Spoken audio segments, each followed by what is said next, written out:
Así que me presento yo solita. Yo soy Nieves Sanz Mulas, soy profesora titular de Derecho Penal, también soy la directora de la Unidad de Igualdad, pero eso que no quite que si tengo algún comentario respecto de la violencia de género se me vaya a catapultar, vete tú a saber de qué, porque soy directora de la Unidad de Igualdad.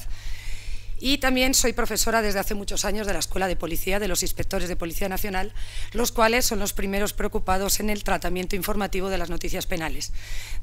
A mí me dicen muchas veces: Nieves, la verdad que nos hace muchísimo daño tanta película y tanta serie de televisión en respecto a cómo se tienen que investigar los casos, porque piensan que vamos a llegar allí con un material informático que desinhibe protones y hace un montón de cosas, y lo único que llegamos es con el pincelito y los polvitos para desactivar las huellas, etcétera, etcétera. Bien, yo voy a tratar un tema que creo que es sumamente relevante, que es el de los juicios paralelos. Sin duda, estamos ante una sociedad de la información. Desde luego, hoy por hoy podemos decir que todos tenemos un acceso inmediato a todo tipo de noticias, y lo cual crea una gran opinión pública que puede tener consecuencias enormes, tanto a nivel social como económico como político. Recordemos la fuerza que tuvo la opinión pública a través de los medios de comunicación tras los atentados del 11M, y esto cómo conllevó un cambio de voto en las elecciones del 13 de marzo. Lo mismo podemos hablar, por ejemplo, del movimiento 15M, movilizado obviamente a través de los medios de comunicación, o un poquito ya más lejos de nuestras fronteras, de la primavera árabe, también movilizada a través de las redes sociales, de Internet, etcétera, etcétera. Obviamente, en este contexto, la libertad de expresión e información es sumamente importante para que haya democracia. Una democracia no es posible si no hay una formación de opinión libre y plural. Por tanto, no quepa ninguna duda en la extraordinarísima importancia de los medios de comunicación, lo que hace que normalmente hablemos de cuarto poder por el enorme valor político y económico que tiene todo lo que en él se dicte o a través de ello se maneje. Y obviamente, en esta sociedad de la información, la justicia también se ha visto involucrada. ¿Por qué? Porque ahora ya no es el Estado el que decide lo que es lícito o ilícito, lo que es justo o es injusto. Es la noticia la que criminaliza. La noticia ya no se limita solo a informar. La noticia también hace derecho penal. Esto es algo que continuamente critico en clase, porque hace un flaco favor a una justicia imparcial, que es como la que todos debemos aspirar en la división de poderes del Estado. Sin duda, hasta hace poco, todo lo que pasara en el Poder Judicial no le interesaba demasiado a los medios de comunicación, pero es obvio que las cosas han cambiado. ¿Por qué han cambiado las cosas? Bueno, en parte porque, como todos sabemos, las contiendas políticas se dirimen también ante los tribunales. Pensemos en los famosos trajes de Camps, en el caso Bárcenas, en el caso Campeón, en el que está imputado José Blanco, etcétera. Además, yo siempre digo a los alumnos que los humanos somos muy morbosos, y todos los programas donde se hable de tragedias humanas, incluidos asesinatos, violaciones y temas escabrosos parecidos, atenentes al derecho penal, nos interesa. ¿Por qué? Yo siempre digo que, como humanos, el hecho de saber que los demás están mal a nosotros en el fondo nos hace sentir mejor, porque dices, bueno, pues comparando la verdad es que no me va tan mal a mí, con lo cual no quepa ninguna duda, son programas que tienen altos niveles de audiencia, porque si no fuera así, obviamente, no estarían en la parrilla informativa, ni desde luego se repetirían durante años. Al pueblo llano también nos da cierto morbo el que vayan paseando por los juzgados ministros o exministros, presidentes de comunidades autónomas, altos políticos, altos funcionarios y, ¿por qué no?, algún yerno del rey. Eso obviamente siempre crea gran expectación y, por tanto, hace que le demos todavía más importancia mediática a todo lo que se está dirimiendo en los juzgados. Es más, podemos incluso hablar de juicios menores, pero con temas también muy sensibles, como puede ser todo lo que ahora es ateniente a la violencia de género. De hecho, un tema que a mí me está llamando muchísimo la atención es la repercusión mediática que está haciendo la nueva conformación del Ayuntamiento de Ponferrada. Porque parece ser el Partido Socialista se ha hecho con el poder por el voto de un señor que hace 10 años fue condenado por acoso sexual, pero que obviamente eso ya se canceló, ese señor no está inhabilitado, por tanto puede ejercer sus actitudes políticas y votar a quien le dé la gana. Y si eso como consecuencia tiene el que salga con un partido, pues ¿qué sentido tiene a estas alturas de la película? O sea, pensar muy bien lo que criminaliza enormemente y lo contradictorio que es con el principio de resocialización volver a traer una y otra vez a la opinión pública un hecho acontecido hace 10 años. Por ejemplo, paradigmático para mí, el caso Sandra Palo. El caso Sandra Palo sucedió hace 10 años y es muy raro el mes en que no sale una noticia relacionada con el Rafita. Pero bueno, ¿cómo podemos aspirar a algún tipo de resocialización si una vez cumplida la condena vamos a hacer una persecución inmediata de esa persona, un día sí, otro día también, y no le vamos a dejar jamás ser un buen ciudadano, porque obviamente todo el mundo le pone cara a alguien que cometió un hecho absolutamente horrible, pero que no tiene ningún sentido una vez cumplido con su obligación ante la ley? Este es un tema de verdad sumamente complejo, sobre todo cuando cuando se refiere a menores. Pensar que para los menores tomamos un montón de medidas preventivas en cuanto a que no se conozca su personalidad, se les tapa la cara, las detenciones jamás son en coches con los símbolos de la policía, etcétera, etcétera. ¿De qué sirve si una vez que sale de la calle cuando es adulto se desvela su identidad? ¿Para qué hemos gastado tanto dinero en terapia, en formación profesional, en centro de menores? No tiene ninguna lógica, lo estamos criminalizando de por vida. ¿Que cometió un hecho horrible? Lo cometió, pagó por ello. Ahora de lo que se trata es borrón y cuenta nueva, pero ese borrón no es posible cuando hay un seguimiento mediático que dura, pues me imagino que hasta que no le volvamos a ver otra vez en la cárcel, no vamos a parar y luego le estaremos esperando cuando salga de la cárcel a ver qué es lo que va a hacer el resto de su existencia. En definitiva, las reglas del juego han cambiado. Lo que antes no le interesaba a los medios de comunicación, ahora es noticia de primera página. Todo lo que acontece en los juzgados parece que interesa. Y esto es complejo porque ni el Poder Judicial está acostumbrado a ser un objeto permanente de noticias, ni los periodistas estáis acostumbrados a informar u opinar sobre su actuación. Porque, recordemos, una cosa es que las actuaciones judiciales estén sometidas al escrutinio de la opinión pública, y así debe ser, la justicia que no es pública jamás podrá ser justicia, y otra es que los jueces estén sometidos a los dictados de una opinión formada a través de golpe de telediario, a través de, sobre todo, programa espectáculo. La función de juzgar exige que la sociedad crea en lo que hacen los juzgados. Por tanto, no debemos admitir en ningún caso las actuaciones que gratuitamente menoscaban esa confianza. Todos sabemos que hasta los años 60 y 70 las cuestiones criminales eran escasamente informadas en los medios. Es más, parecía que era muy poco informada para el interés mediático que podía tener.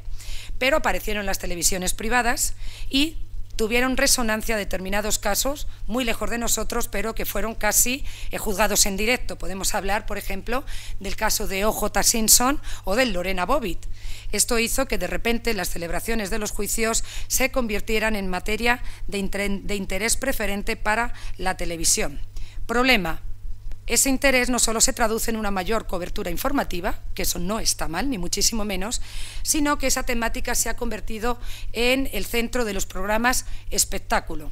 ¿A qué me refiero? A esa serie de programas que no tienen ni mucho menos por objeto la información, sino la explotación de las emociones humanas ante hechos terribles, pero con la única finalidad de incrementar los niveles de audiencia utilizando la truculencia y el morbo.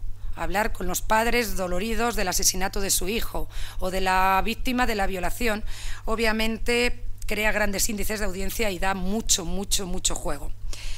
La mayoría de los actos procesales, gracias a Dios, no son noticia, pero hay una minoría que sí. Hagamos un recorrido breve por nuestra pequeña historia hacia atrás. Ejemplo: los asesinatos de los marqueses de Urquijo, el asesinato de las niñas de Alcácer. Ahí yo creo que empezaron los juicios paralelos, que pusieron incluso una carpa de circo para ir tomando testimonio al mismo tiempo en el juzgado y en la carpa de circo a los implicados en el tema. El caso de Rocío Van Nicop, que volveré sobre él, que implicó a Dolores Vázquez, a la que lo condenamos todos nosotros.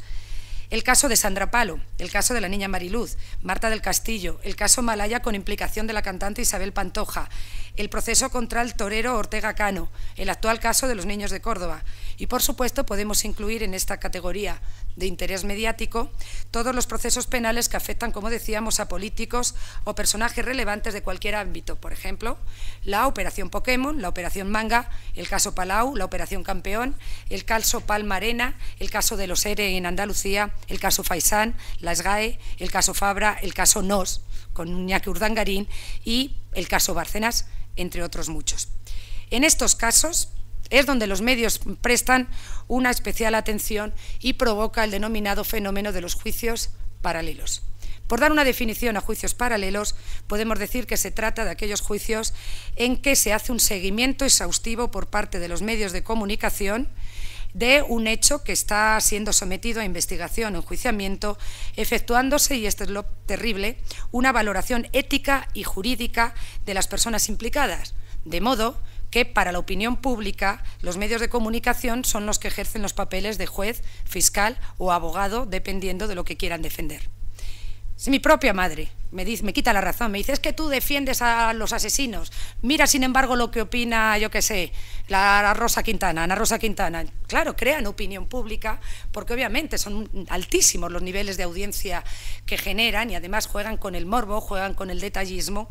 Y obviamente, ¿qué ocurre con esto? Pues la valoración que se hace del asunto en los platós de televisión discurre de forma paralela al propio proceso, utilizando sesgada y parcialmente la información que deriva del proceso judicial. Ciertamente, en una sociedad libre, lo que no podemos esperar es que no se hable, no se informe sobre lo que está pasando con los asuntos judiciales hasta que los tribunales dicten sentencia. Obviamente no, tenemos derecho a saber qué es lo que está pasando, pero dependiendo de cómo se dé esa información, pueden vulnerarse los derechos fundamentales de los afectados. Os voy a poner algún ejemplo. Por ejemplo, ¿creéis que tiene lógica un titular que diga absuelto el violador? Si está suelto es porque nadie ha demostrado que sea violador. Con lo cual eso ya rechina muchísimo. O el caso, mañana empieza el juicio del asesino de no sé quién. Obviamente ya lo estás culpabilizando, ya no tiene ningún sentido hablar de juicio porque para la opinión pública esa persona es culpable. Se ha declarado la libertad de, cuidado, por tanto se considera inocente. Una cuestión es la libertad cuando alguien ha sido declarado inocente en un juicio y otra cuestión es la libertad provisional. Es decir, el hecho de que esa persona estará en su casa esperando a que le llamen a juicio, pero eso no implica que de momento sea inocente. Pero esa es la visión que los medios de comunicación dan a la calle. ¿Y cuál es la repercusión de esto? En España no hay justicia. Y volvemos al dicho este de, en este país robas una gallina y te meten en la cárcel y matas a 60 y no te pasa nada. Por favor, si alguien conoce al de la gallina, que me lo presente, porque llevo toda la vida oyendo hablar de él y me vendría genial para las conferencias, pero vamos, que eso no es cierto. Estamos en un país en el que, gracias a Dios, la justicia creo que funciona magníficamente y los jueces, los fiscales, los abogados, la administración de justicia está haciendo esfuerzos ingentes para llevar adelante un servicio público muy complicado, escasísimo de medios y que encima se ven ahora implicados en investigaciones, todo el tema de corrupción, blanqueo de capitales, malversación de caudales, sin apenas medios para llevarlo a cabo. Con lo cual, todo lo contrario, en vez de hacer crecer la desconfianza hacia la Administración de Justicia, habría que reconocer el ingente esfuerzo que están haciendo nuestros tribunales para poner un poco de orden en este momento caótico de nuestra existencia. Como decía, yo no estoy hablando de que no se informe, repito, la justicia si no es pública nunca será justicia. La democracia no existirá sin una opinión libremente formada, pluralista y que sepa lo que está pasando entre nuestros poderes del Estado, entre los que se encuentra obviamente la Administración de Justicia. Pero dependiendo de cómo se digan las cosas, se puede afectar, como decíamos, a los derechos fundamentales. ¿Por qué? Porque obviamente a veces se filtran, como sabemos, actuaciones secretas, se publican informaciones parciales, manipuladas o falsas para desprestigiar a algún litigante o incluso se interroga a las partes, a los testigos, peritos de forma paralela al proceso, dando una visión interesada o parcial del conflicto que pueden condicionar la decisión del tribunal. Estos enjuiciamientos paralelos, en definitiva, proponen sustituir a la verdadera administración de justicia o cuanto menos buscan ejercer presión sobre el tribunal correspondiente para que dicte su sentencia en el sentido que nos interese, es decir, a favor o en contra, dependiendo de la posición que nosotros estemos llevando. De todos modos, vamos a hablar de esto más adelante. Son procesos, no quede ninguna duda, que culpabilizan lo que nombran. Son procesos en los que no hay inocencia posible. Se invierte el principio de culpabilidad. Todo el mundo es inocente hasta que se demuestre lo contrario. En este tipo de procesos, esas personas son culpables y tienen que demostrar que son inocentes. Cuantas más veces sale uno en televisión, más culpable es. Tenerlo claro. Los involucrados en el conflicto, por esto, saben que no solo hay que dirimir su posición en el juzgado correspondiente, sino también ante los medios de comunicación. Porque que no quepa ninguna duda, no es lo mismo un juicio televisado que un juicio que no lo es. No es lo mismo ser juzgado dentro de las fronteras de una pequeña comunidad, un juicio aquí en la Audiencia Provincial de Salamanca sin ningún interés mediático, que serlo con una cobertura mediática que puede transmitir a una audiencia hasta los confines del universo. Las consecuencias tampoco serán las mismas, porque los magistrados que tienen que dirimir sobre un proceso mediático saben que lo que decidan va a estar bajo la crítica de la opinión pública, lo cual obviamente hace que su situación sea mucho más sensible, que no puedan reflexionar de forma tranquila e imparcial, como tiene que ser la Administración de Justicia, sino con el peso que implica el saber que va a salir en todos los medios de comunicación y, madre mía, si la respuesta que tú has decidido no es la que la opinión pública se espera, porque ya tenía su sentencia formulada desde hace mucho tiempo. Esto es especialmente preocupante no en los jueces de carrera, en los que yo confío perfectamente en su arbitrio, en su independencia y en su sentido de la justicia. Para mí es sumamente peligroso en el jurado popular. ¿De acuerdo? En el jurado popular, que está conformado además por ley por quienes no tengan ni idea de derecho, lo que implica que esas personas son fácilmente influenciables por lo que digan los medios de comunicación. Y esto puede generar impunidades que nos pueden llevar la mano a la cabeza y puede generar criminalizaciones anticipadas de un delito que aún no se ha celebrado. ¿A qué me refiero? Ejemplos de impunidad. El caso del yerno de los Tous, que salió libre de un delito de asesinato. Ahí estuvo muy claro la presión mediática que hubo de este caso, que si hubo legítima defensa, que no podemos permitir que entren en nuestra casa a robarnos y no nos podamos defender con una pistola y matar a quien sea. Obviamente, ¿esto qué llevó? A que el jurado popular lo declarara inocente y quedara suelto. Algo parecido, similar, podemos hablar de los trajes de Camps, cuando curiosamente al juez que lo estaba enjuiciando se le quita de la carrera judicial. Todo esto es como el mundo al revés, a mi juicio. Sin embargo, castigo mediático, visión contraria, el caso de Rocío Bannikov y Dolores Vázquez. A Dolores Vázquez la metimos en la cárcel todos nosotros. Era cuando la madre, obviamente, de la víctima dice que ha sido ella, todos nos posicionamos con el dolor de la madre y nos creemos lo que la madre dice. Y a Dolores Vázquez se le imputó un delito de homicidio con una pena de 15 años por meros indicios, sin ni una sola prueba efectiva de que hubiera sido ella. Porque todo era en plan de, había las ruedas de un coche, es que Dolores Vázquez tiene coche, no eran las del suyo ya, pero tiene coche. Había fibras de un chándal, no era el chándal de Dolores Vázquez, pero tiene uno de igual color. Había una colilla, es que Dolores Vázquez fuma, pero no es su ADN, ¿qué importa? Es que resulta que en aquel momento Dolores Vázquez puso lumbre, pues eso es porque estuvo quemando las huellas del delito. En definitiva, la metimos todos en prisión. Tras 17 meses en la cárcel, cosa que jamás nunca podremos indemnizarle, fue absuelta, como bien sabéis, porque salió el verdadero responsable. ¿Qué podemos hablar? Pues de un juicio mediático ahora mismo, el caso de los niños de Córdoba, ¿vale? Obviamente este es un caso que a todos los que tengamos un poco de corazón nos llega hasta lo más profundo. A todos nos posiciona, es normal. Pero incluso el presunto asesino, presunto, porque nadie todavía ha dicho que lo sea con el juicio correspondiente, tiene derecho a un juicio imparcial, con sus pasos, con sus requisitos, con su formalismo y con su posibilidad de defensa. Pero seamos claros, ¿qué va a pasar? Ahora el abogado está como loco por sacarlo del jurado popular, que yo lo que haría si fuera la abogada de él, porque si es el jurado popular está clarísimo, le van a imponer la pena más grande que se prevea para los delitos de asesinato, porque ya consideran que es culpable. Pensémoslo bien, la cobertura mediática que se está dando en este caso es tremenda, tremenda. Cualquier informe pericial automáticamente lo conocemos en los medios de comunicación y siempre hay algún espabilado que sabe de todo y que de repente opina sobre si el ADN, la no sé qué, la prueba, la tal, en fin. Yo flipo, esa gente es muy lista, hay que traerle a la Facultad de Derecho porque nos ahorraríamos un montón de profesores. Él daría todas las clases, o ella, me da igual. La cuestión, por ejemplo, en el caso de los niños de Córdoba, se le hizo una entrevista al comisario que ha seguido el caso, ¿vale? Y el comisario ha dado todos los pormenores, todos los detalles, y cuando le han preguntado, ¿usted cree que es culpable? Ha dicho, por supuesto que sí. ¿Cómo considera usted que es esa persona? Es una persona fría, es una persona egoísta, es una persona mala, es una persona que sabía de sobra lo que hacía. ¿Realmente creéis que en el jurado popular hace falta llevar un psiquiatra? ¿Realmente creéis que hay que llevar algún tipo de prueba? Pero si ya está claro.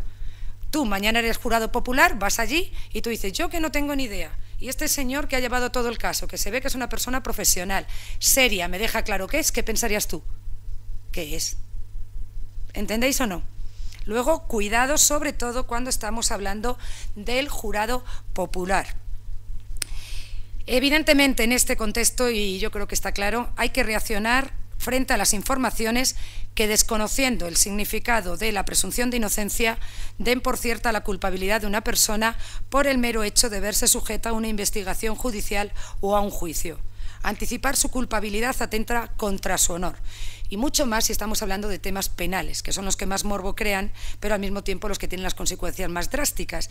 ¿No os dais cuenta que incluso saliendo absueltos, lavar su imagen es casi imposible? ¿A que todos pensáis que Dolores Vázquez es culpable? Otra cuestión es que no se haya podido demostrar.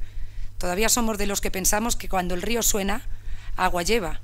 Y es muy difícil lavar una imagen cuando ha sido señalado por el delito penal, por el dedo penal. Pensemos también en, por ejemplo, la deportista palentina Marta Domínguez. Ya ha sido enjuiciada y ha sido sancionada. Y yo creo que la visión pública es, no sé cómo le irá su carrera, porque todo el mundo va a pensar que está dopada o que algo se está escondiendo. Otra cuestión es que no la hayamos podido demostrar. En definitiva, la satisfacción de la demanda informativa no puede ni mucho menos menoscabar derechos fundamentales como el derecho a la presunción de inocencia, a un proceso con todas las garantías y a un juez independiente predeterminado por la ley. Es necesario evitar el enjuiciamiento paralelo de las causas, sobre todo las penales, porque una cosa es el derecho de la sociedad a ser informada a través de reportajes neutrales de lo que sucede en los juzgados y otra a través de las tergiversaciones mediante juicios paralelos o programas espectáculos que pretenden influir en la decisión final del juez de carrera, que es el que tiene que aplicar la ley. Debemos procurar evitar la anticipación de conclusiones sobre la culpabilidad o inocencia de alguien o sobre el sentido que tiene que tener la resolución final, así como celebrar simulacros de enjuiciamiento, comparecencias de los sujetos implicados, sobre todo cuando se está haciendo de forma simultánea al verdadero juicio en instituciones jurídicas y judiciales. Obviamente la justicia debe ser transparente, si no, no sería justicia. Puede ser comentada y criticada, porque así tiene que ser en un Estado democrático, pero no puede ser sustituida por los medios de comunicación. El juez no puede ser sustituido por 9 canales de televisión, 8 periódicos, 6 revistas y 7 emisoras de radio. No puede ser juzgado por 30 jueces mediáticos y 3 de la Administración de Justicia. Eso es absolutamente intolerable. Los medios de comunicación no deben olvidar que no forman parte de la Administración de Justicia, no forman parte del Poder Judicial. El Poder Judicial debería permanecer alejado de la arena política. Sus actuaciones deben ser públicas, pero ni mucho menos tienen que dejarse llevar por la espectacularidad. Ciertamente, su labor debe ser controlada por los medios de comunicación, pero a su vez estos deben saber opinar e informar de lo que acontece en sede judicial. Esto es un tema que a mí me tiene preocupada desde hace mucho tiempo. Yo siempre he estado con la idea y creo, y por eso halago la iniciativa llevada a cabo tanto por la Sociedad Salmantina de Prensa como por la Facultad de Derecho, serían necesarios de verdad cursos formativos en lenguaje jurídico. Una introducción al derecho penal para que os acostumbréis a los términos jurídicos y que se pueda informar de una manera consecuente que no afecte ni a los derechos de las víctimas ni a los derechos del presunto culpable, de los encausados en el delito. Y bueno, y lo mismo en cualquier otro tipo de término jurídico, no solo penal, procesal, civil, etcétera, etcétera. Creo que es absolutamente necesario. Entre los medios de comunicación y la Administración de Justicia tenemos que controlarlos mutuamente. Hay que buscar, estamos condenados a convivir en una sociedad democrática en que no puede ser de otra manera, en que la justicia, si no es pública, repito, nunca será justicia, luego nos tenemos que llevar bien. Habría que buscar el equilibrio. Esto es complejo cuando el tratamiento de las noticias es completamente diferente. Pensemos bien.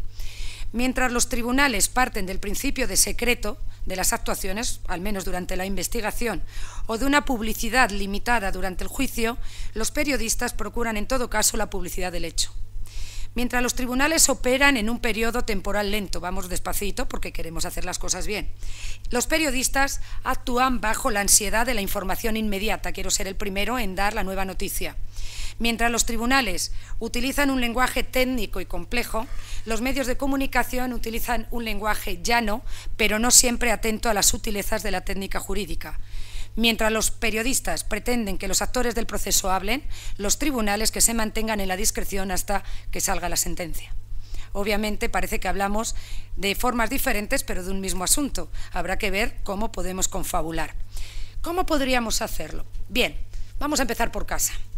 Para empezar, los jueces y tribunales, los que nos dedicamos al derecho, tenemos que empezar a dejar de hablar tan raro. Hombre, yo a mis alumnos les digo que eso justifica precisamente mi existencia. Si el derecho penal fuera tan sencillo, yo no existiría como profesora de derecho penal, internacional, privado u otro. ¿De acuerdo? Bien, los jueces y tribunales deben esforzarse en hacer sus sentencias más comprensibles, con un lenguaje que llegue mejor a los ciudadanos. Yo estoy de acuerdo con Binder en que la justicia no es mejor por el hecho de emplear palabras raras. Se trata simplemente de un vicio que tiene la Administración de Justicia y tienen los abogados de autolegitimarse, generando una especie de aureola mágica por medio de un lenguaje oculto, hecho que tiene efectos negativos sobre los ciudadanos que se van alejando cada vez más de la Administración de Justicia. El juez debe esforzarse en explicar sus decisiones, en ser didáctico, facilitando precisamente a los medios su trabajo mediador de la información. ¿De acuerdo? Creo que aquí también tendría que tener un papel más activo el Ministerio Fiscal en la información de los asuntos judiciales para que vosotros, que funcionáis de intermediarios, deis una información más veraz, más ajustada a la realidad y más concreta. Pero claro, al mismo tiempo es necesaria una especialidad de los periodistas dedicados a informar en materia jurídica. Necesario un periodismo especializado capaz de descodificar, ¿de acuerdo? Porque esto va a ser como el código da Vinci, descodificar el complicado, intrincado y rebuscado lenguaje jurídico para que la gente sepa qué se está debatiendo y qué se está diciendo. Aquí creo que es donde empieza nuestra colaboración, Facultad de Derecho, Sociedad de Prensa, Sociedad Salmantina de Prensa, para que por lo menos en lo que a nosotros nos afecte lo hagamos bien, ¿vale?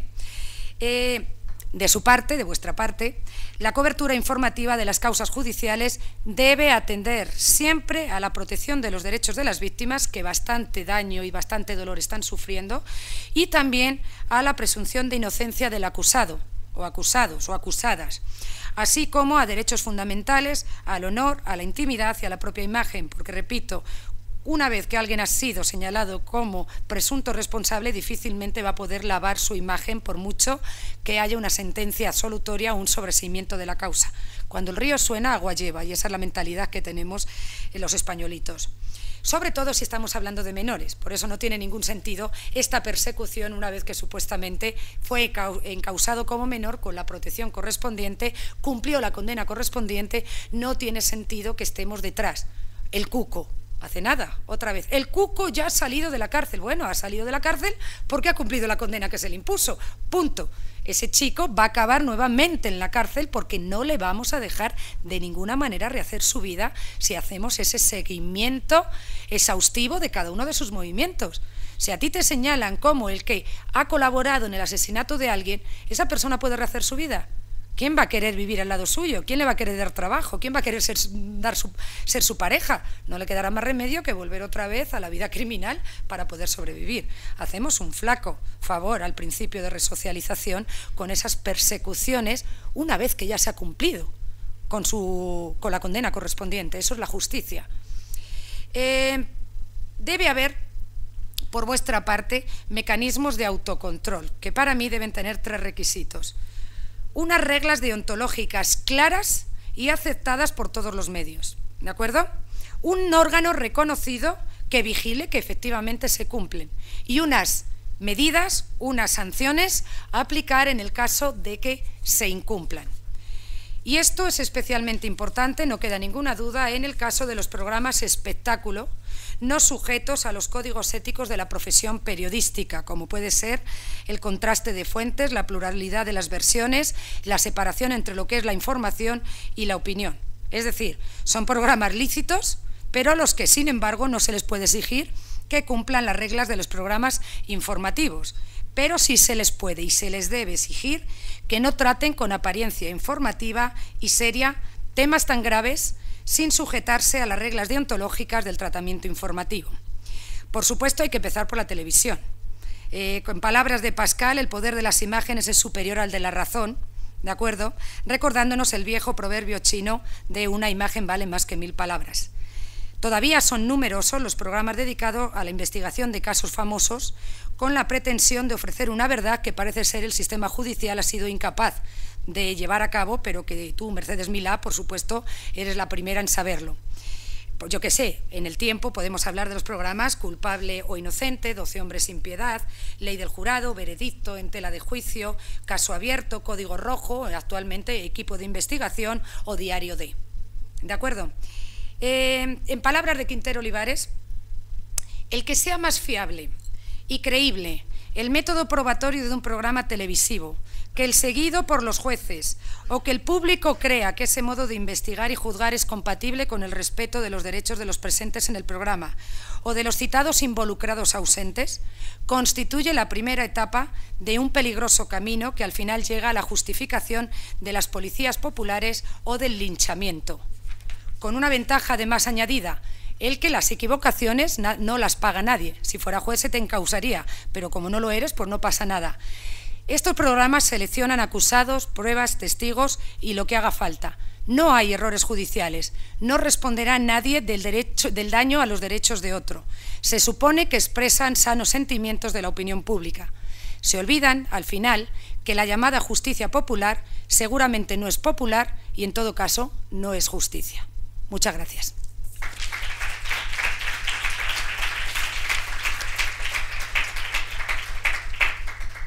Ahora es el momento de preguntar, por supuesto. Sí, dime.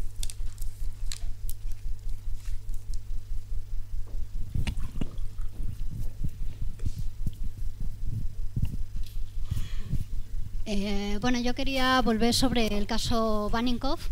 Sí. No sé si le suena a usted un libro que se llama La construcción de la lesbiana perversa. Ajá. Creo que es bastante conocido y si ha estado tratando este tipo de temas probablemente lo conocerá. Entonces yo quería preguntarle si bueno, esta obra, este libro, en lo que se basa, bueno, hizo un análisis de contenido de prensa, de toda la prensa publicada, escrita de El Mundo, el ABC y El País, para ver cómo se daba el tratamiento la prensa estuvo siguiendo el juicio y el tratamiento que se le daba. Entonces hizo un análisis de contenido. Entonces la autora al final concluyó que realmente el ensañamiento extra que había habido con Dolores Vázquez era porque su figura, por ser mujer homosexual, rompía totalmente los esquemas del heteronormativismo que establece el patriarcado, que no se podía concebir que ella viviera en familia, porque realmente tenían una convivencia de familia con la madre de Baninkoff y de Rocío Baninkoff, e incluso ella fuera una figura materna también para Baninkoff, para Rocío, porque lo estuvo criando ella. Entonces, claro, toda esa estructura social, ante un caso así de una familia homoparental, salta por los aires. Entonces, en el imaginario social está el que no, esto no es posible. Entonces, como no es posible, tenemos que buscar una explicación. Claro, es que es asesina. Entonces, así más o menos ya se puede justificar esa aberración de convivencia. Entonces, por eso fue el que la prensa hizo este juicio paralelo, además con tanto escarnio y con tanta dureza, no solo los medios al uso, sino programas, análisis de todos los programas, pues tipo Ana Rosa, en Telecinco también hubo. Y bueno, esto es un comentario que quería hacer, preguntarle que si correlaciona con el caso de lesbofobia, la lesbofobia que hay en la sociedad.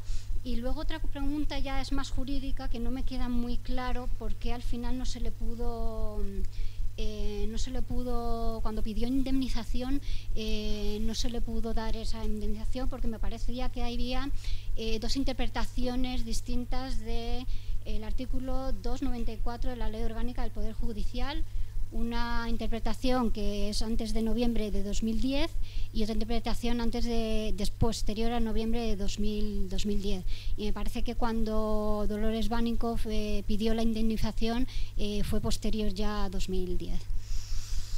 A ver, la primera pregunta que me dices, no he leído ese libro, pero bueno, el caso de Rocío Baninkoff sí que me lo he estudiado, porque es un caso paradigmático de criminalización popular de alguien, ¿de acuerdo? Y recuerdo en un congreso, en el famoso Congreso de Derecho Penal, que vino Gerardo Landrove, y se trató ese tema, justicia y medios de comunicación, juicios paralelos, y dice, claro, es que Rocío Baninkoff tenía dos motivos que la convertían automáticamente en culpable. Era lesbiana y fea. Y es cierto, eso criminaliza, curiosamente. Y de hecho es cierto, yo no me he leído, ya te digo, ese libro, pero una de las explicaciones que se daba a su culpabilidad es que las lesbianas tienen una frustración respecto a que no pueden, bueno, pues no pueden actuar de una forma normal, y por eso fue el que le atacara por la espalda, que viene más o menos relacionado con el comentario que tú has dicho respecto de que si la sociedad del patriarcado, etcétera, etcétera. Bueno, es maneras de hacer conjeturas para imputarle, para hacerle culpable de un hecho sin pruebas fehacientes, pero de alguna manera se tenía que basar la sentencia. En todo caso, vamos a llevar ese juicio a O.J. Simpson. El caso de O.J. Simpson, el jugador de fútbol americano, cometió supuestamente un asesinato, 2 asesinatos. Mató a su mujer y al amante de ella, ¿vale? Sabéis que salió inocente, porque obviamente los medios de comunicación se posicionaron a favor de él, porque era una persona mediática, un jugador muy famoso, una persona físicamente atractiva, etcétera, etcétera, y salió inocente. Pero luego se le hizo responsable civilmente de las muertes y tuvo que indemnizar por las mismas, con lo cual, en el fondo, se le declaró culpable, pero como ya ha sido juzgado, principio ne bis in idem, no te pueden juzgar 2 veces por el mismo hecho y bajo el mismo fundamento. Por tanto, es el caso completamente contrario. Ahora, en el tema de las indemnizaciones, ese es un tema más procesal y me pierdo, pero bueno, ¿qué ocurre en aquellos casos en que alguien ya ha estado en la cárcel, por ejemplo, en prisión preventiva? Pensemos que ha estado en la cárcel y luego sale inocente. ¿Qué ocurre con el tiempo pasado en prisión? ¿Se tiene que indemnizar? La idea que yo tengo es que se indemniza si se demuestra que el hecho no ocurrió. Otra cuestión es que a ti no se te pueda imputar, es decir, crimen de Cuenca. ¿Nos acordamos de este caso? Hombre, si a mí me torturan, yo soy capaz de decir que maté a Kennedy, por supuestísimo, ¿vale? Yo no he nacido para sufrir mucho. Entonces, claro, y los chicos, después de tanta tortura, dijeron que habían sido ellos. Pasaron en la cárcel y 20 años después apareció el muerto vivo. En esos casos es donde se reconocen las indemnizaciones, porque no hubo hecho delictivo. Otra cuestión es que a ti no se te haya podido demostrar como responsable del mismo. Solo está previsto en el primer caso. Y yo creo que por ahí viene el hecho de que no se le indemnizara. Porque la muerte ha sucedido, los restos de Marta del Castillo han aparecido, los de Rocío Baninkoff han aparecido, Marta del Castillo no, obviamente. Por tanto, es complejo. ¿Qué os parece el caso de Marta del Castillo? A ver, jurídicamente, os voy adelantando algo. Es complejísimo, ya sé que han anulado la sentencia y que se le va a volver otra vez a juzgar al hermano, pero es complejísimo que se le impute. ¿Por qué? El encubrimiento entre parientes no es delito, ¿de acuerdo? Por encima de la razón jurídica está la razón humana, y es comprensible que la madre del asesino, a pesar de todo, encubra a su hijo porque no quiere que lo metan en la cárcel, ¿de acuerdo? Es una figura reconocida, y eso es compatible. Entonces, claro, si no aparece el cadáver, es muy complejo, porque si aparece el cadáver y resulta que se ve que tenía agua en los pulmones, obviamente eso es porque todavía respiraba cuando la tiraron al río, si supuestamente está en el río. ¿Me vais siguiendo? Eso nos podría decir que el hermano también era coautor del delito, porque participó en la muerte, ¿sí o no? Pero si realmente lo único que demuestra es que ayudar a esconder las pruebas, a ocultar el cadáver, y este ya estaba muerto, o sea, ya el cadáver pues obviamente estaba muerto, ¿vale? No se le podría imputar porque el encubrimiento entre parientes no es delictivo. ¿Entendéis? Por tanto, complejo. Sí, han vuelto otra vez, que no están conformes con tal. Bueno, pero es que yo no sé si habrá mucha más salida jurídica al hecho. ¿Alguna pregunta más?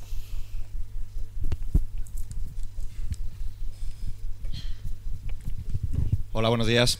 Bueno, en primer lugar, enhorabuena por la conferencia, que me ha gustado. Además, he de reconocer, yo soy periodista, que miro con horror estos juicios paralelos en programas informativos, que me parece que además hacen mucho daño a nuestra profesión.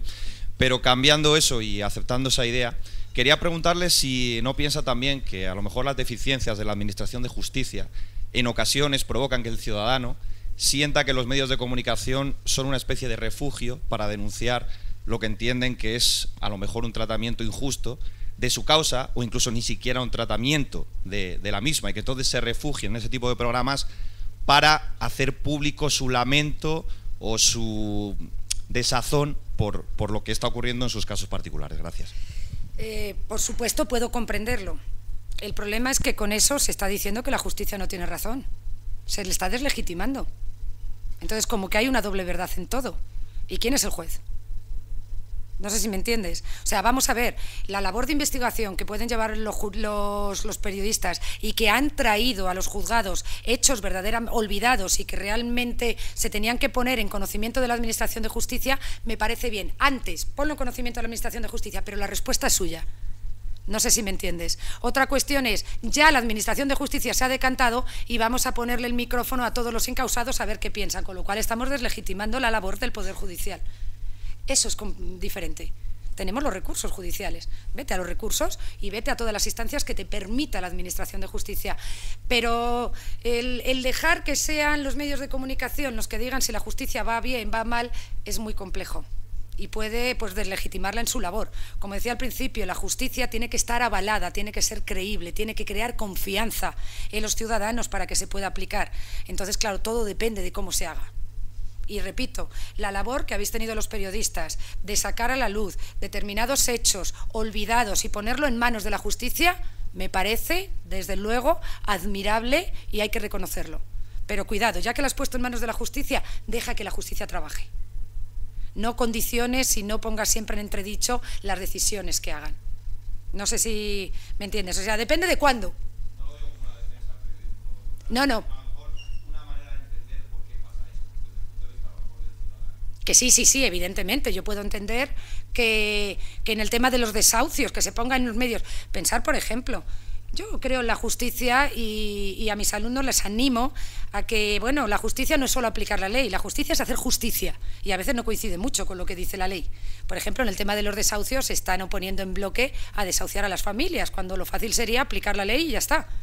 Y también es cierto que muchos de los desahuciados están ocupando inmuebles vacíos y nadie está abriendo diligencias por delitos de usurpación, que es un delito recogido en el Código Penal, porque no se considera que sea justo. ¿De acuerdo? Eso realmente lleva ¿a qué? A cambiar las cosas. Que la ley sea ley no significa que sea buena. La ley se puede modificar y siempre se puede mejorar. Y en nuestra labor está, y por supuesto vosotros denunciarlo. Pero cuando ya ha sido puesto en conocimiento de la justicia, una cuestión es informar neutralmente, se ha tomado declaración a fulanito de tal, y otra cuestión es ponernos a criticar, a analizar qué ha dicho, qué no ha dicho y cómo debería haber dicho, porque esto obviamente hace que se posicione mucho los tribunales y, por supuesto, que se cambie incluso en la calificación si se trata de un jurado popular. Y eso es muy complicado. Y, sobre todo, la mala imagen que se da a la justicia. Yo recuerdo uno de los casos que pongo siempre, escuchando una vez a Ana Rosa Quintana, que decía, qué vergüenza que le han puesto un delito de homicidio, eso es asesinato porque después de matarla la quemó. Y eso es ensañamiento. Pues Ana Rosa Quintana, no quise llamar, para que no vean que veo esos programas, que una tiene su nivel, ¿vale? Era para decirle, a ver, señora, primero, pase usted por la Facultad de Derecho, pregunte qué es el ensañamiento y resulta que ensañamiento es crear más dolor del estrictamente necesario. Para eso hay que estar vivo. El ensañamiento nunca es posible sobre una persona que ya está muerta, porque la gente muerta no sufre, o al menos no nos lo han contado. ¿De acuerdo? Por tanto, hay que analizar, y esto sería, por ejemplo, a vosotros os vendría muy bien conocer este tipo de cosas. Ensañamiento no tiene que ver ni con los actos post-mortem, ¿de acuerdo? Te mato, te troceo y te como así, durante mucho tiempo, porque ya estarías muerto, ni el número de golpes, porque todo depende de a qué puñalada has muerto. ¿De acuerdo? Que haya 20 puñaladas en el cadáver no implica que hubiera ensañamiento. Depende si estaba o no muerta. Por ejemplo, en el caso de Nagore, que le mató el psiquiatra en Navarra, pues todo el tema del juicio estaba en que le había cortado un dedo. Y toda la idea era que si la habían cortado antes o después de matarla. Si se la había cortado antes, el homicidio se convierte en asesinato porque hay ensañamiento. Si se la ha cortado después, ya no, porque ya estaba muerta. Entonces yo creo que conocer este tipo de términos para luego poder informar de forma fehaciente, de forma veraz y clara, hace ¿el qué? Pues que no haya esa contradicción entre que los medios de comunicación digan y se van a pedir 90 años y la desolación pública que produce cuando la condena pone 3. Y es que en ningún caso se podían poner 90 porque la ley no lo permite.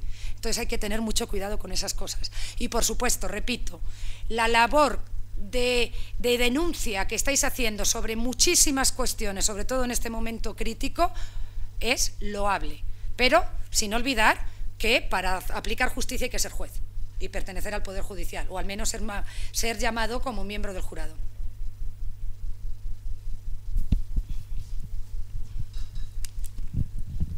Hola, buenos días. Buenos días. Estamos hablando, claro, del tema de los medios que nos ocupa, pero sin embargo ha mencionado el caso de la niña Mariluz, y creo que a ese respecto tenemos la figura del padre, que en cierto modo entiendo que puede ser lógico la denuncia que hace a través del error judicial que se produce. Sin embargo... ¿Error judicial por qué? Que dejó en la calle, en teoría, al asesino.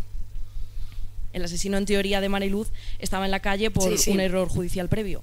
Entonces entiendo que el padre denuncie este error. Sin embargo, ya no tanto los medios de comunicación, sino que la figura del padre es adoptada, entre comillas, en determinados partidos políticos que la utilizan para sus propios fines electorales. Entonces, no sé qué opina al respecto de que no solamente sean los medios de comunicación, sino que sea ya realmente toda la estructura, parte de la estructura institucional administrativa del Estado la que se encargue de realizar estos juicios paralelos. Y por otro lado, he hablado de que la sociedad debe creer en la justicia. Estamos de acuerdo. Sin embargo, ¿qué dice entonces el último barómetro del CIS de este año que considera, o en función de los ciudadanos españoles consideran que las profesiones de juez y periodista son las peores valoradas de todo el país? Gracias. Pues no me parece justo que en estos momentos sean las peores valoradas cuando están abriendo causas sin pensar frente a quién.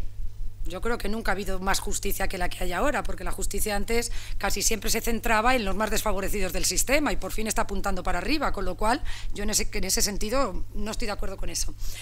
Tema del caso de la niña Mariluz, el caso de Marta del Castillo, el caso de la madre de Sandra Palo, etcétera, etcétera. Eso es un tema muy, muy preocupante. Veréis, política criminal. ¿Qué es la política criminal? La política utilizada por el Estado para luchar contra el crimen. Igual que la política sanitaria son los medios puestos por el Estado en aras a la sanidad, y la política educativa son los medios puestos en el Estado respecto a la educación. Pues la política criminal es la política que adopta un Estado para luchar contra el crimen. Bien, esa política la tiene que adoptar el Estado, pero últimamente y desgraciadamente las tendencias políticas las están marcando las víctimas del delito, ¿vale? Yo entiendo que el dolor no entiende de razonamiento, y entiendo que, bueno, que yo aquí soy muy jurista y viva la justicia, tal, pero que no toquen a uno de los míos porque posiblemente voy con una pancarta pidiendo la pena de muerte, ¿vale? Es lógico ese sentimiento vindicativo inherente al dolor humano. Creo en él, y es que tiene que ser así. Ahora, pero ¿hasta qué punto tenemos que dejar que al final decida la política criminal de este país? Yo no estoy de acuerdo con eso. ¿Por qué? Si el Estado precisamente es el encargado de aplicar la justicia para evitar la venganza privada, ¿de acuerdo? Para evitar la justicia privada porque no entiende de razonamientos, no podemos dejarnos llevar por lo que piden los padres de las víctimas, que siempre tienen una lectura criminalizante, es decir, aumentar la pena. Curiosamente, el padre de la niña Mariluz ha sido uno de los ponentes para la reforma del Código Penal por el Partido Popular. Pero ese señor, ¿qué va a opinar? Pues que todo es poco. O sea, a mis alumnos les dejo una cosa clara. A ver, en el derecho penal el sentido abstracto de justicia no existe. Olvídate. E incluso matando al que mató a tu niña, la vida no se la van a devolver. Por tanto, olvidaros de eso de, ay, es que ya se ha hecho justicia. No, no, porque es imposible. Lo mejor que te puede pasar por el derecho penal es que no te haga falta nunca. Porque el violado queda violado. El muerto está muerto. El que ha sido atracado, ese miedo y ese dolor le va a acompañar pues posiblemente el resto de su vida, etcétera, etcétera, etcétera. No podemos pensar en se ha hecho justicia porque todo ha vuelto al lugar donde estaba. Eso partamos de ahí. ¿Qué está ocurriendo en este país? Pues que la política criminal se está haciendo a golpe de petición de la víctima. ¿Pero quién da la cobertura mediática? Por mucho que el padre de la niña Mariluz quiera, si no se mueve la opinión pública a través de los medios de comunicación, no tiene esa fuerza. ¿Entendéis o no? Y eso es muy problemático, porque todo se resuelve a golpe de vamos a modificar el Código Penal. ¿De acuerdo? Porque lo más visible, lo más inmediato y lo políticamente más rentable es cambiar el Código Penal. Porque hablar de incremento de delitos, hablar de incremento de penas, hablar de prisión permanente revisable, hablar de vamos a poner más policías, más cárceles, más jueces y más tal, eso vende rapidísimo. Pero eso no es la manera de pelear contra los problemas. Violencia de género. ¿Conseguimos algo aumentando cada vez más las penas? ¿Convirtiendo más conductas en delito? ¿Poniendo más jueces, más fiscales? ¿O tenemos que hacer una política realmente de educación en igualdad para que estos hechos no se repitan en el futuro? Claro, eso políticamente no es rentable. Es mucho más fácil decir, lo modifico hoy y esto me puede rentabilizar porque puedo salir reelegido, voy a invertir en una política educativa cuyos efectos se van a ver dentro de 10 años, a mí ya ni me va ni me viene lo que pase. ¿Entendéis? Y claro, y si encima le das la voz a la víctima, pues la víctima ¿qué va a opinar? Que todo es poco. ¿De acuerdo? Pero es cierto, ahora mismo yo creo en que la víctima hay que visibilizarla, creo que a la víctima hay que darle el protagonismo que se merece, no hay que alejarla de su propio procedimiento como si fuera una invitada de piedra, no, la víctima tiene que volver a formar parte, pero no podemos dejar la justicia en manos de la víctima, porque jamás será objetiva y lo que se pretende de la víctima es que sea, de la justicia es que sea objetiva e imparcial. Y si no la dejamos poner justicia, pero la dejamos cambiar las penas, en el fondo le estamos dejando que sea la propia víctima la que aplique el derecho penal. Hola, buenos días a todos. Hola, Nieves. Bueno, para empezar, me ha encantado, estoy de acuerdo en prácticamente todo lo que has estado hablando. Has estado hablando sobre el caso de Rocío Baninkoff, también se ha hecho mención al de Mariluz, a Bretón, al del padre de los niños de Córdoba. Y parece un poco, yo he entendido, por lo menos eso ha sido mi impresión, que querías dar un poco el punto de vista de que está bien que el periodista informe, pero desde un punto de vista más objetivo y lo que podría venirse diciendo mojándose poco, dando poco de opinión. Y a mí también me gustaría recalcar que yo soy de la Facultad de Derecho, no soy periodista ni nada, pero me gustaría recalcar, yo pienso que el periodista también debe de dar esa opinión ante lo que él piensa que es puede ser un proceso o otro proceso. También lo que debe ser es una opinión formada. Has estado hablando de distintos casos. Hace poco salió un caso que destapaba el país sobre un asesinato que hubo en el 82 de unos militantes de Fuerza Nueva que estaban relacionados con cargos de la Guardia Civil y con todo el embrollo de los GAL, y resulta que han destapado que hoy en día ese hombre condenado por el asesinato cumplió su condena y hoy trabaja y colabora con la Guardia Civil, con el cuerpo antiterrorista de la Guardia Civil. Entonces, ¿qué vamos a...? Entiendo que el periodista que destapa ese caso tiene que mojarse, tiene que dar una opinión, porque no podemos estar diciendo simplemente una información objetiva, pues esto ha sido lo que ha dicho el juez, esto es cómo va el proceso, y limitarnos a eso. Hay que decir algo. Bueno, simplemente quería preguntarte la opinión por el tema y no explayarme más. Gracias. A ver, yo creo que lo he dicho a lo largo de la ponencia. Por supuesto, la información puede ser criticada y comentada, ¿de acuerdo? Pero no anticipar ni culpabilidades ni inocencia, de modo que a la hora de decidir al final el juez la pena que ponga, esta sea criticada porque no se corresponde con lo que se esperaba popularmente, ¿de acuerdo? Y creo que para eso bastaría de profesionales especializados en materia jurídica para que informaran de los hechos con la correspondiente fiabilidad y con los términos lógicos. Ese tema, ese caso, pues a mí me llama mucho la atención que se destape tantísimos años después, y creo que va en contra nuevamente del principio de resocialización. Si estamos en contra de que esas personas ocupen determinados puestos, que les inhabiliten. ¿Estamos o no? Pero una vez que ya han cumplido su condena y, por tanto, ya son otra vez ciudadanos de a bien, por lo menos jurídicamente, ¿qué sentido tiene a esta altura de la película destapar ese tema? Le vamos a criminalizar, acabarán destituyéndole y a partir de ahora le vamos a hacer una persecución que vamos a conseguir. Si pasó hace 30 años y ya cumplió la condena correspondiente. Yo es que no le veo el sentido a este tipo de reflexiones. Eso es que en este país no se cree en la resocialización y aquí no hay una segunda oportunidad entonces para nadie que ha sido señalado con el derecho penal. Pues no gastemos tanto dinero en programas de tratamiento. Vamos a encerrarlos en una mazmorra y tiramos la llave. No sé si me vais entendiendo. Sí, en ese caso estoy de acuerdo contigo con precisamente lo de la resocialización, pero evidentemente en algunos casos puedes decir asesinatos ha habido toda la vida, robos ha habido toda la vida. Evidentemente tenemos que creer en la resocialización de lo que se puede llamar delitos comunes, pero cuando estamos hablando de temas que incluso ya tienen tintes políticos, que evidentemente los medios de comunicación no son ajenos a la política y todos tienen su línea editorial, cuando es un tema como ese, ¿crees que es posible la resocialización en un caso de alguien que era ligado a la extrema derecha, que ahora esté colaborando? Porque vamos, si es algo, si dicen que la Ertzaina está colaborando con un ex-etarra o algo así, se monta, vamos, la del... No sé si me entiendes, si no se hablaría de resocialización. Sí, creo que es posible la resocialización, a la vista está, ha llevado una vida normal hasta ahora. ¿Qué hacemos con él entonces? ¿Qué hacemos con él? ¿Qué hacemos con todo el asesino que sale de la cárcel? No quiero decir con el asesino común, simplemente. Es que ese asesinato, el de Yolanda en el 82, tenía móvil político porque pensaban que era perteneciente a la organización terrorista ETA y estaba en el ámbito de los GAL. Lo que quiero decir es que que llama la atención que trabaje precisamente informando para la Guardia Civil y la Policía Nacional. Informando a guardias civiles sobre temas antiterroristas cuando a lo mejor el que ha errado y ha matado a una persona pensando que era un terrorista no es el más indicado para... Que no digo que no tenga derecho a su resocialización y a su vida, pero está entrando en un terreno en el que quizás, no sé, es muy discutible. Yo creo que ha sido un error destapar eso.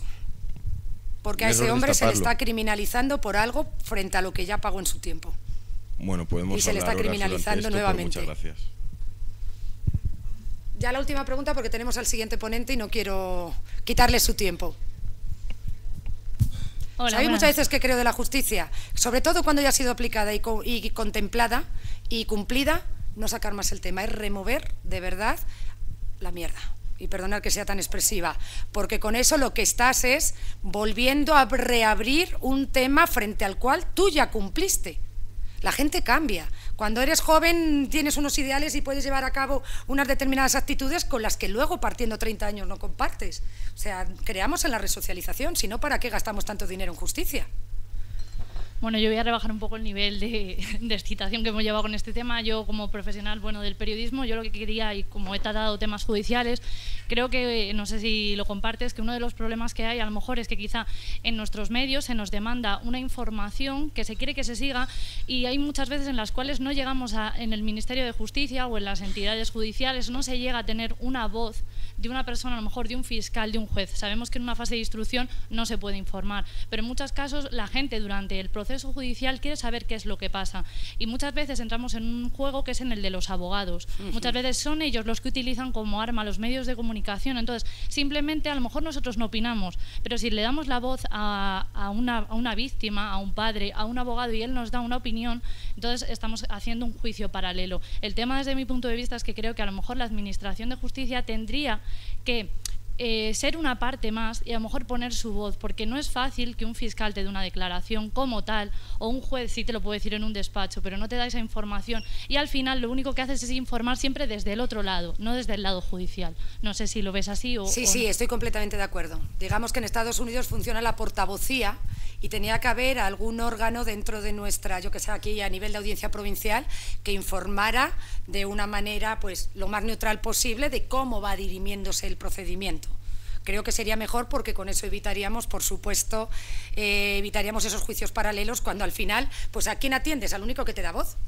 ¿De acuerdo? Y si te da voz el abogado, pues obviamente te lo va a contar la versión que él quiera, dependiendo de a quién esté defendiendo en ese momento. Creo, desde luego, en un órgano de comunicación dentro de los juzgados, dentro de las audiencias provinciales o al nivel que fuera, como ya existe, creo, pues ya te digo, por ejemplo, en Estados Unidos, la portavocía. Eso, y que los juristas dejemos de hablar tan raro, ¿verdad? Que haga que la justicia... O sea, yo a mis alumnos les dejo claro, digo, a ver, yo no soy profesora, soy traductora. Estoy aquí para enseñaros al lenguaje que seáis capaces de entender, el lenguaje jurídico, porque todo tiene una traducción mortal. ¿De acuerdo? Entonces, tendremos que cambiar, tenemos que abrir un poco esa manera de expresarnos y ese mundito en el que nos metemos, que es solo nosotros y nuestras historias, y hacer la justicia un poco más popular, que sea mucho más comprensible. Y desde luego un órgano de comunicación en el medio para que haga el traslado correspondiente a los medios de comunicación, creo que es ineludible. Y ya se acabó, que ya me he quitado el tiempo que no debía. Muchísimas gracias.